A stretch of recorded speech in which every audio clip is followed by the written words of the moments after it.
Hello students, welcome to प्राप्ति IAS learner Jones. आज आप सभी का फिर से स्वागत करता हूं एक जीएस स्टडीज के नए सेगमेंट के लिए, जो थोड़ा टफ भी माना जाता है, थोड़ा एलियन माना जाता है। बच्चे बहुत ज्यादा डरते हैं साइंस एंड टेक्नोलॉजी फील्ड से।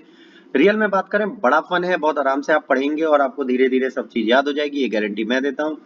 विद श्योरिटी हम इस चीज को स्टार्ट करते हैं और गारंटी देते हैं कि आप इस चीज को कर पाएंगे और 110% कर पाएंगे। खुद पर यकीन रखिएगा, पेपर बहुत आराम से निकलेगा। तो आइए बिना देरी के साइंस टेक अपना पहला लेक्चर स्टार्ट करते हैं। सबसे पहले हम स्टार्ट कर रहे हैं बेटा स्पेस टेक्नोलॉजी से। स्पेस टेक्नोलॉजी लेक्चर 1 है, जिसमें हम स्पेस टेक्नोलॉजी क्या है और कितने टाइप के ऑर्बिट होते हैं और किस तरह काम करते हैं इसके बारे में बात करेंगे। जैसे आप देख रहे हैं, अर्थ जब खत्म होती है तो आपको ये छोटे छोटे टिनी टिनी बहुत सारे स्टार दिखते हैं। ये भी एक एक्सप्लोरेशन की फील्ड होती है जिसके लिए काम करते हैं। दूसरा, अर्थ के आसपास जितने भी खतरे आते हैं उनको देखना, मॉनिटर करना अर्थ को। भाई, अर्थ के ऊपर जाके अर्थ में क्या देखा जाएगा, आप समझिए। ये हमारी प्लेनेट अर्थ है मान लीजिए, तो नीचे से तो कोई खतरा है नहीं भाई, वॉल्केनो अर्थक्वेक इसको छोड़ के कोई ऐसा तो नहीं कोई नीचे से कोई अचानक से आएगा और हमसे हमें लड़ा जाएगा, नहीं। जो आएगा वो एटमॉस्फेयर से ही आएगा। तो अगर इसके ऊपर हम पहले से बैठे हैं और चीजों को टैकल कर रहे हैं तो हम बहुत सारी चीजों को सुरक्षित कर सकते हैं। एटमॉस्फेयर, वेदर, क्लाइमेट, एस्टरोइड, मेटेओराइड, सारे अटैक्स अब हम देख सकते हैं।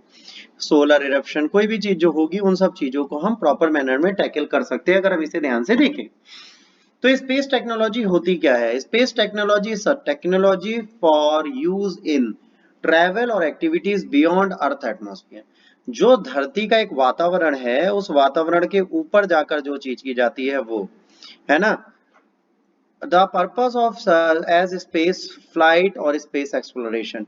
ये क्यों होता है? For the purpose such as space flight और स्पेस एक्सप्लोरेशन।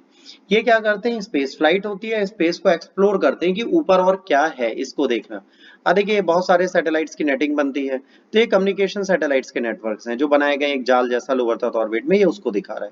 ये हम बाद में डिटेल में पढ़ेंगे। Space technology includes space vehicles. Space vehicles भी होते हैं जो अंतरिक्ष में इंसानों को ले जाते हैं, है ना। और कभी कभार सैटेलाइट्स को ले जाते हैं। Space craft, satellites, space station, orbital launch vehicle, ये सारी चीजें हैं। स्पेस व्हीकल्स कौन कौन से हो सकते हैं? स्पेस क्राफ्ट भी हो सकता है, सैटेलाइट भी हो सकता है, स्पेस स्टेशन भी हो सकता है, ऑर्बिटल लॉन्च व्हीकल्स भी हो सकते हैं, डीप स्पेस कम्युनिकेशन भी हो सकता है, इन स्पेस प्रोपल्शन भी हो सकता है जो स्पेस में आगे जाएगा। Wide variety of other technology भी यहाँ पर आ सकती है जो इंफ्रास्ट्रक्चर, इक्विपमेंट और प्रोसीजर्स को आगे बढ़ाती है। जैसे इंटरनेशनल स्पेस स्टेशन इसलिए बनाया गया है ताकि वो हमें सुरक्षा प्रदान कर सके।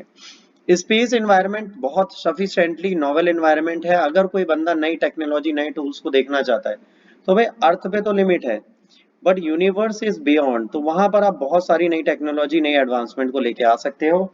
तो वो लाने का काम ये करते हैं। ऑर्बिट क्या होती है? ऑर्बिट की एक बात करो, जैसे मान लीजिए ये एक स्फीयर है, ठीक है, ये एक स्फीयर है और ये यूनिवर्स में घूमती हुई एक अर्थ है हमारी, और ये सन है। तो ये सन के चारों तरफ चक्कर लगाएगी तो इसका एक ऑर्बिट होगा। ये इसका पाथ है जिस पाथ से घूमती है। वैसे मून है, मून इस पाथ पे घूम रहा है तो इसका पाथ है। तो ऑर्बिट वो होती है राउंड एंड राउंड, जो प्लेनेट, मून, स्टार घूमते हैं उस तरह। तो क्या है, मार्स और अर्थ जो है अपना orbit time to time change करती रहती है भाई। सर्कुलर पाथ इस तरीके का बना हुआ है मान लीजिए अर्थ का। तो ये सन है तो कभी पास होगी, कभी दूर होगी, कभी ऐसे, तो इसीलिए वेदर चेंज होते हैं और टिल्टेशन के चक्कर में और भी चीजें होती हैं। ऑर्बिट जो होता है वो एक स्मॉल स्टार होता है जिसके पास पास ही घूमते हैं। तो जो सैटेलाइट्स होंगे वो भी क्या करेंगे? वो भी भाई, ये अगर प्लेनेट है और इसकी ग्रेविटी के बैलेंस में आ जाएंगे तो वो क्या करेंगे? वो एक ही काम करेंगे, वो भी रोटेट करने लगेंगे इसके आसपास। तो यही ऑर्बिट का मेन पर्पस होता है, बिना अपनी एनर्जी के ग्रेविटी को यूज करके रोटेट करना।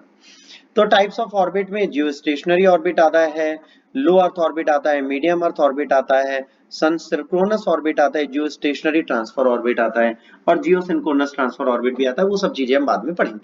अभी हम थोड़ी बहुत चीजें यहाँ पर देखने जा रहे हैं तो हम उसकी बात करते हैं। पहले हम देख लेते हैं कितने तरीके के ऑर्बिट हैं जो लेमैन की तरह आपको पता होनी चाहिए, ठीक है। हाई अर्थ ऑर्बिट जो आपका है, हाई अर्थ ऑर्बिट, उसका डिस्टेंस 35,786 किलोमीटर या 22,236 मील होता है। 22,236 miles is the accurate distance. और ये डिस्टेंस कहाँ से नापा जाता है आपको बता दें, समुद्र की सतह से। अब एक क्वेश्चन ज्योग्राफी का है, भाई समुद्र की सतह से चीजें क्यों नापी जाती हैं, धरती की जमीन से क्यों नहीं? इस जगह की जगह इस जगह से क्यों नापा जाता है? उसका बेसिक रीजन बेटा ये है कि जो धरती है वो हर जगह उथली है, कहीं ऊंची है, कहीं नीची है, कहीं गहरी है, कहीं सकरी है। बट समुद्र जो एकदम सपाट है, मतलब अगर पानी को देखेंगे तो एकदम पैरेलल है, तो उससे हमें एक एक्यूरेट कैलकुलेशन मिल जाती है। Satellite orbit the same speed. यहाँ पर क्या होता है, सैटेलाइट भाई एक हाइट पर है, एक प्रॉपर हाइट पर है, इस हाइट पर है, अर्थ से बहुत ऊंची हाइट पर है, तो जाहिर सी बात है यहाँ पर जब वो स्पीड बनाएगा तो अर्थ के बराबर की स्पीड लेगा, जितनी अर्थ की स्पीड है टर्निंग की उतनी इसकी होगी, तो एक सिंगल लॉन्गिट्यूड में दिखेगा। तो इस चीज को हम जियो सिंक्रोनस ऑर्बिट बोल देते हैं। ये जो फिनोमिना होगा, इस स्पेशल थिंग को हम जियो सिंक्रोनस बोल देते हैं। फिर समझिए, ये अर्थ है बेटा, इसके ऊपर जब एक हाई एल्टीट्यूड में कोई भी सैटेलाइट जाता है तो इसकी और अर्थ की रोटेशनल स्पीड ऑलमोस्ट सेम दिखती है, मतलब ये इसी पोजीशन पे दिखता रहेगा। तो ये ड्रिफ्ट होगा नॉर्थ या साउथ की तरफ, जाहिर सी बात है अर्थ भी हमारी टिल्टेड है तो थोड़ा ड्रिफ्टिंग होगी उसकी। हाई अर्थ ऑर्बिट में जब वो एक स्पीड में चल रहे होंगे, सेम दिखेंगे, एक सिंगल लॉन्गिट्यूड के ऊपर दिखेंगे, तो उसको जियोसिंक्रोनस ऑर्बिट भी बोला जाएगा। क्लियर है? यहाँ तो कोई डाउट हो तो आप प्लीज कमेंट कर दीजिएगा, मैं इसे डिटेल में समझा दूंगा। अब हाई ऑर्बिट का काम क्या है? हाई अर्थ ऑर्बिट का सिंपल सा काम है, ठीक है, ये जो होता है सैटेलाइट ऑर्बिट में चलते हैं, ठीक है, और ये काम क्या कर सकते हैं, few minute geostationary satellite, like geostationary operational environment satellites, GOES satellites send information about cloud, water vapor, wind, near constant stream information, serve on the basis of most weather monitoring and forecasting। कहीं ना कहीं high earth orbit भी एक काम करता है जो weather monitoring का काम करता है। कम्युनिकेशन के लिए रेडियो, टेलीविजन और फोन के लिए जो बेसिक कम्युनिकेशन सैटेलाइट है एक सिंगल लोकेशन पे जो हमेशा देता रहे, वो हमेशा जियो स्टेशनरी ही सैटेलाइट होते हैं जो यूज होते हैं। सोलर एक्टिविटीज, जब हायर ऑर्बिट में बैठे होगे तो जाहिर सी बात है स्पेस वेदर के बारे में आप जानकारी दे पाओगे। सोलर इरप्शन क्या होता है, मान लीजिए सन है, अब सन के चारों तरफ इस तरीके की रेज निकल रही है, राइट। अचानक से क्या हुआ, इस सन की एक रेज इतनी बड़ी निकली और ये सन की ग्रेविटी से बाहर चलेगी, तो सन की ग्रेविटी से बाहर जाएगी, ये सन है और इसकी ग्रेविटी से इरप्टेड चीज बाहर निकल गई, अभी किसकी तरफ, अर्थ की तरफ बढ़ रही है। तो याद करिए, कभी कभार आपके डीटीएच पे लिख के आ जाता है कि भाई आज का जो प्रसारण है वो बीच में बाधित होगा। वो क्यों बाधित होगा? क्योंकि ये सैटेलाइट को इफेक्ट कर सकता है, इरप्शन फिर धरती की तरफ आएगा, और जब ये धरती की तरफ आएगा तो धरती को क्या करेगा, परेशान करेगा, और जो सैटेलाइट्स होंगे उन्हें डैमेज करेगा। तो हमें सबसे ज्यादा प्रॉब्लम जो होती है वो सैटेलाइट के डैमेज होने से होती है। अब आपको नहीं पता होगा तो यहीं पे एक इंटरेस्टिंग फैक्ट बता देता हूँ, जो मार्स है, मार्स के खत्म होने का कारण भी सोलर इरप्शन है। देखिए क्या होता है, ये हमारी धरती है तो धरती पे मैग्नेटिक फील्ड बनी हुई है कुछ इस तरीके की। ये मैग्नेटिक फील्ड बहुत बड़ा रोल प्ले करती है, बहुत बड़ा रोल प्ले करती है किसी भी चीज के लिए।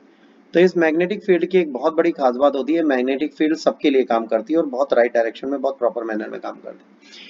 बट एक ऐसा टाइम आता है जब ये मैग्नेटिक फील्ड आपके लिए काम नहीं कर पाती, क्योंकि ये पोल अगर बदलेंगे तो मैग्नेटिक फील्ड वीक हो जाएगी। तो जब मैग्नेटिक फील्ड वीक होगी तो कोई भी सोलर इरप्शन आएगा तो आपकी वाटर वेपर्स और एनवायरनमेंट को काटता चला जाएगा। यही रीजन है आज मार्स पे आपको एक थिन एटमॉस्फेयर मिलता है जो लिविंग के लिए अच्छा नहीं है, और उसकी मैग्नेटिक फील्ड भी लो है। तो ये मैग्नेटिक फील्ड अर्थ की भी फ्यूचर में चेंज होगी, बट एक दिन में नहीं। तो जब ये होगी तो अर्थ पे भी डेंजर आएगा। तो ये सारी चीजें होती रहती हैं। मीडियम अर्थ ऑर्बिट जो है, इंटरमीडिएट सर्कुलर ऑर्बिट भी इसको बोलते हैं, ये आपको याद रखना है, ठीक है।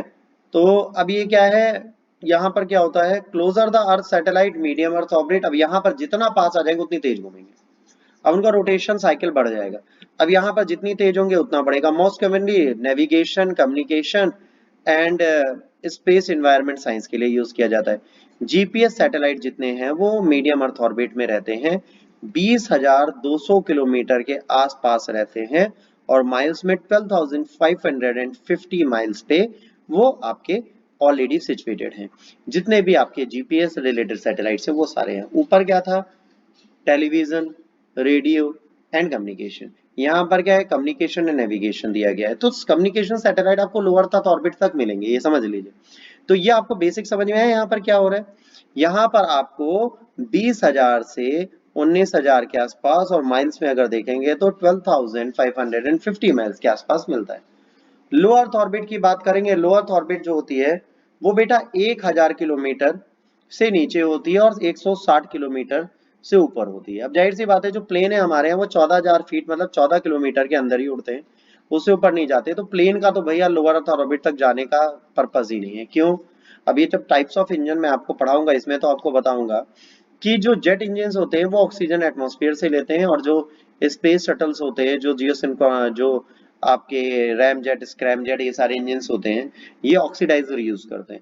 तो वो एटमॉस्फेयर से ऊपर जाते हैं। तो लोअर अर्थ ऑर्बिट में भी हमारा एटमॉस्फेयर ऑलमोस्ट खत्म हो चुका होता है, तो एटमॉस्फेयर खत्म होने के बाद है, तो वहां तक तो प्लेन को वैसे ही नहीं जाना।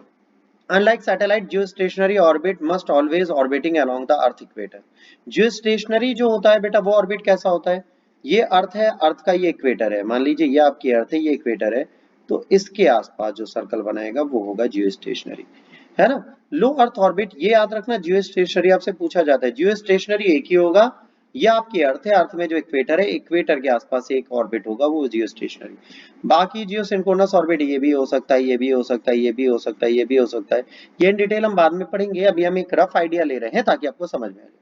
Low Earth or orbit satellite do not always have to follow a particular path around.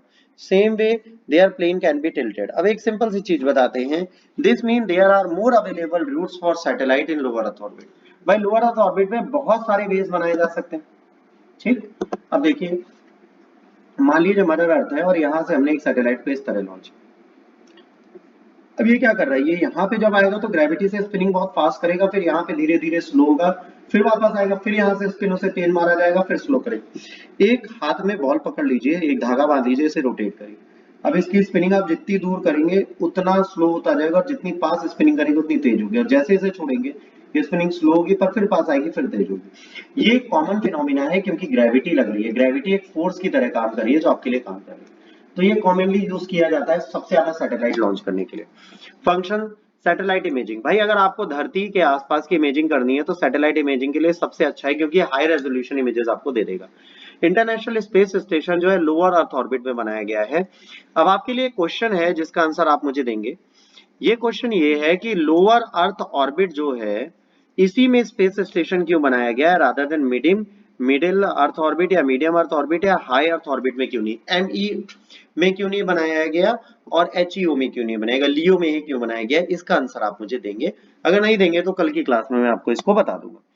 Instant communication satellite lower earth orbit का भी ऑफन पार्ट है। ये क्या करते हैं, यहाँ पर बहुत सारा नेटवर्क बना देते हैं सैटेलाइट्स का, जो एक साथ मिलकर सैटेलाइट्स के साथ एक पर्टिकुलर नेटवर्क बना देती है पूरी अर्थ के आसपास, ताकि वो सैटेलाइट की कवरेज टूटे ना। मतलब एक सैटेलाइट ये, एक सैटेलाइट ये, एक सैटेलाइट ये, एक सैटेलाइट ये, तो यहाँ से ऐसे निकलेगी, फिर यहाँ से यूं जाएगी, फिर यहाँ से यूं, फिर यहाँ से यूं, फिर यहाँ से यूं, फिर यहाँ से यूं, फिर यहाँ से यूं, फिर यहाँ से यूं, फिर यहाँ से यूं, तो एक तरीके से वेब बनाती चली जाएगी, जिससे आपके कम्युनिकेशन सैटेलाइट्स में कोई भी ब्रेकिंग ना हो और वो प्रॉपर मैनर में आपके लिए काम कर ले। तो स्पेस टेक्नोलॉजी में आज हमने 3 तरीके के अर्थ ऑर्बिट्स पढ़े हैं जिनके बारे में आपको दिखाया गया है, तो प्लीज इनको एक बार ठीक से देख लीजिएगा। अगर इसमें आपको कोई भी डाउट लगता है तो हम मुझसे जरूर पूछ सकते हैं। अगर आपको ये वीडियो अच्छा लगा तो प्लीज अधिक से अधिक लोगों तक पहुंचाएं, क्योंकि जब आप लोगों तक पहुंचाएंगे तो इसका लाभ आपको और उनको भी मिलेगा। Thanks for watching, God bless you all, take care, जय हिंद, वंदे मातरम।